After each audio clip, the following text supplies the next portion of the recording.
आज देश आजादी के महान आंदोलन काकोरी ट्रेन एक्शन के 100 वर्ष पूरे होने पर उन वीर क्रांतिकारियों को नमन कर रहा है जिन्होंने ब्रिटिश हुकूमत को हिलाने के लिए अपनी जान की बाजी लगा दी थी। यह ऐतिहासिक घटना 9 अगस्त 1925 को घटित हुई थी, जब क्रांतिकारियों के एक दल ने ब्रिटिश सरकार के खजाने को लूटकर यह संदेश दिया था कि अब भारत चुप नहीं बैठेगा। क्या था काकोरी ट्रेन एक्शन? 4 फरवरी 1922 को अंग्रेजों के शासन से नाराज लोगों ने गोरखपुर के चौरी चौरा थाने में आग लगा दी थी। इस अग्निकांड में 23 पुलिस वालों की जलकर मौत हो गई थी। इससे नाराज होकर महात्मा गांधी ने असहयोग आंदोलन वापस ले लिया था, जिसने हजारों क्रांतिकारियों को झटका दिया। बस इसी झटके की वजह से आजादी के मतवालों ने ऐसा कांड किया जिसने इतिहास के पन्नों में अपनी जगह दर्ज करा ली। वो था काकोरी कांड, जिसकी पूरा देश आज 100वीं वर्षगांठ बना रहा है। लखनऊ में स्थित काकोरी स्टेशन आज भी आजादी के मतवालों की याद दिला रहा है।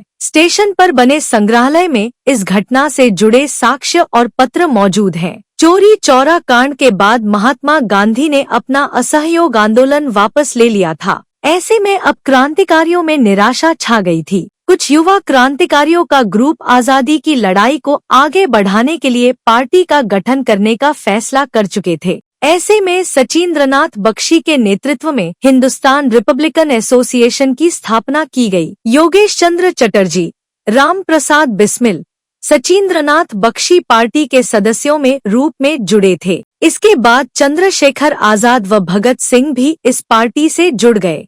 हिंदुस्तान रिपब्लिकन पार्टी का यह मानना था कि भारत की आजादी के लिए उन्हें हथियार उठाना ही पड़ेगा। ऐसे में अब हथियार खरीदने के लिए क्रांतिकारियों को पैसों की जरूरत थी। इसलिए क्रांतिकारियों ने फैसला लिया कि उस सरकारी खजाने को लूटा जाएगा जो हम भारतीयों से ही लूटकर अंग्रेजों ने भरा था। 9 अगस्त 1925 को उनकी ट्रेन 8 डाउन सहारनपुर से लखनऊ आ रही थी। ट्रेन काकोरी स्टेशन से गाड़ी आगे आलमनगर स्टेशन की ओर ट्रेन जा रही थी, तभी काकोरी आउटर पर अचानक रुक गई। पहले से ट्रेन मौजूद अशफाक राजेंद्र लाहिड़ी ने ड्रामा किया। सचिंद्रनाथ बख्शी अपनी किताब मेरा क्रांतिकारी जीवन में लिखते हैं, मैंने अशफाक से धीमे से पूछा, मेरा जेवरों का डिब्बा कहाँ है? अशफाक ने फौरन जवाब दिया, अरे वो तो हम काकोरी में भूल आए। अशफाक के बोलते ही बख्शी ने ट्रेन की चेन खींच दी। राजेंद्र लाहिड़ी ने भी दूसरी तरफ से चेन खींची। तीनों जल्दी से नीचे उतरे और काकोरी की तरफ चलने लगे। थोड़ी दूर चलने पर ट्रेन का गार्ड दिखाई दिया। उसने पूछा, चेन किसने खींची है? फिर उसने हमें वहीं रुकने का इशारा किया।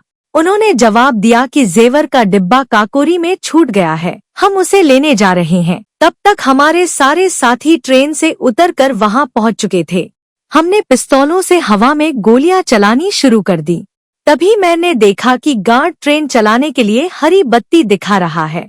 मैंने उसके सीने पर पिस्टल लगा दी और उसके हाथ से बत्ती छीन ली। उसने हाथ जोड़कर कहा, मेरी जान बख्श दीजिए। मैंने उसे धक्का देकर जमीन पर गिरा दिया और इसके अलावा करीब 20 से 25 लोग बाहर खड़े हुए थे। काकोरी स्टेशन से लेकर आउटर तक क्रांतिकारियों ने जो भी किया वो सब कुछ कोर्ट के सामने अपने बयान में बताया था। इस घटना ने ब्रिटिश हुकूमत को हिला दिया था। पुलिस ने स्पेशल इन्वेस्टिगेशन टीम के आईजी को जांच का जिम्मा दिया। घटना में 10 लोग शामिल थे, लेकिन आनन फानन में करीब 40 लोगों की गिरफ्तारियों की गई। 8 सितंबर 1926 को दिल्ली से अशफाक उल्लाह खान को गिरफ्तार किया गया। इस पूरे केस की 9 मार्च 1927 तक सुनवाई लखनऊ के स्पेशल मजिस्ट्रेट के सामने हुई थी। इसके बाद 19 दिसंबर 1927 ब्रिटिश कोर्ट के जज लुईस स्टुअर्ट और मोहम्मद रजा खान बहादुर ने राम प्रसाद बिस्मिल, अशफाक उल्लाह खान, राजेंद्र लाहिड़ी और ठाकुर रोशन सिंह को फांसी की सजा सुनाई थी।